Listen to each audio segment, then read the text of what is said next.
দেখো কি রান্না হয়েছে দেখাই। ডাল ছাড়া বাঙালি চলে না। আচ্ছা, ডাল হয়েছে। যাই কিছু হোক না কেন ডালটা আগে, মুসুরির ডাল পেঁয়াজ ফোড়ন দিয়ে। রুকো যারা শহুর করো, প্রথমে ছোলার ডালের বড়া, ছোলার ডালের বড়া সব থালির সঙ্গে যাবে একটা করে। আর পরে নিতে গেলে 5 টাকা লাগবে কিন্তু, কেন একজনে নিলে 5 জনা চাইবে। আচ্ছা, তারপরে আছে মাছ, রুই মাছ। রুই মাছ, বাহ, বড় বড় সাইজ তো। হ্যাঁ, তারপর আছে কাতলা মাছ। ওখানে ডিম দেখতে পাচ্ছি।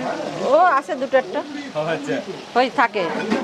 তারপরে আছে কাতলা মাছ, কাতলা মাছের কালিয়া। হ্যাঁ, আচ্ছা, কাতলা কালিয়া।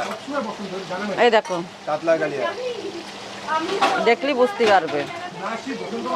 ওহো, কাতলা মাছ একদম হাসছে। কাতলা মাছ ভাত 80 টাকা। আর এই আছে ভুলা, ভুলা মাছ ভাত 60 টাকা। এটা কি সরষে বাটা দিয়ে করে? এটা সর্ষে বাটা। আচ্ছা, আর এই সেই ইলিশ, ইলিশ মাছ থালি 150 টাকা। দেখো দেখো, এটা কি পদ্মার ইলিশ দিদি? না না না না না, ডায়মন্ড হাওড়ার ইলিশ হয়তো, জানি না কোন জায়গার ইলিশ। বর্ডার থেকে